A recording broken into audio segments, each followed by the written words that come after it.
Hər vaxtınız xeyir olsun, realdasınız. Bakı metropoliteni üçün mühüm əhəmiyyət daşıyan Dənnəgül elektrik deposunda artıq ikinci mərhələ üzrə tikinti işləri yekunlaşıb və obyekt qismən istismara verilib. Mən qeyd edim ki, məhz Dənnəgül elektrik deposunda tikinti işlərinin ikinci mərhələsinin yekunlaşması məhz yaşıl və qırmızı xətlərin ayrılması layihəsinin tərkib hissəsidir. Belə ki, Dənnəgül və Nizami xəttində fəaliyyət göstərəcək qatarların həm tikinti, həm baxışı, həm qulluğu məhz burada həyata keçiriləcək. Amma istədim ki, bu barədə detallı məlumatları bizə müsahibim Namiq Yusubov çatdırsın. Namiq müəllim Bakı Metropoliteni Qapalı Səhmdar Cəmiyyətinin baş mühəndisidir. Xoş gördük Namiq müəllim sizi.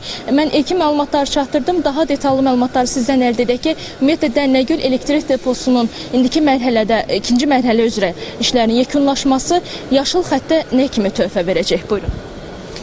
Deməli, ümumi olaraq qeyd etmək istərdim ki, təsdiq olunmuş dövlət proqramının icrasına əlaqədar olaraq Bakı metropolitenində yaşıl və qırmızı xəttlərin ayrılması layihəsinə start verilmişdir.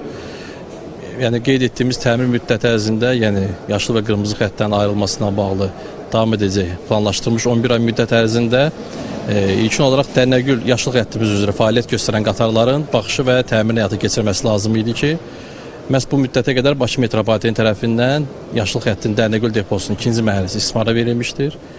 Ümumilikdə 25 qanovdan ibarət olan deməli Dənnəgül deposunda hazırda ikinci mərhələ üzrə 12 qanov istismara verilmişdir.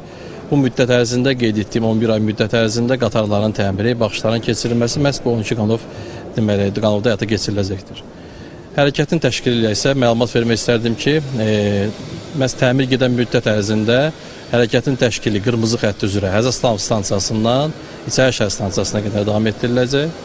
Yaşıl xətt üzrə isə Dənnəgül stansiyasından Nizami stansiyasına qədər hərəkətin təşkil olunması təmin olunacaqdır ki, bu müddət ərzində də sözsüz ki, hərəkətin təşkili, ekspres marşrutlarında bildiyimiz kimi artıq cəlb olunması məsələsi, yəni layihə çərçivəsində təmin olunmuşdur ki, hərəkətlə bağlı sözsüz ki, maksimum metropoliten tərəfindən də hərəkətin təşkilinə bağlı lazım tədbirlər görüləcəkdir ki, bu müddət ərzində sərnişinlərimiz tam olaraq yəni narazılıqları təmin olunması. Təşəkkür edirik Namiq müəllim ətraflı məlumat üçün. Mən bir daha qeyd etmək istəyirəm ki, Dənnəgül elektrik deposunda artıq tikinti işlərinin ikinci mərhələsi yekunlaşdı. Qeyd edim ki, ilk mərhələ 2025-ci ilin aprel ayında start götürülmüşdü, amma üçüncü mərhələ üzrə də işlər davam etdiriləcək. Məhz bu mərhələ üzrə də işlərin 2028-ci ildə yekunlaşması planlaşdırılır. Bizdən bu qədər, realda qalın.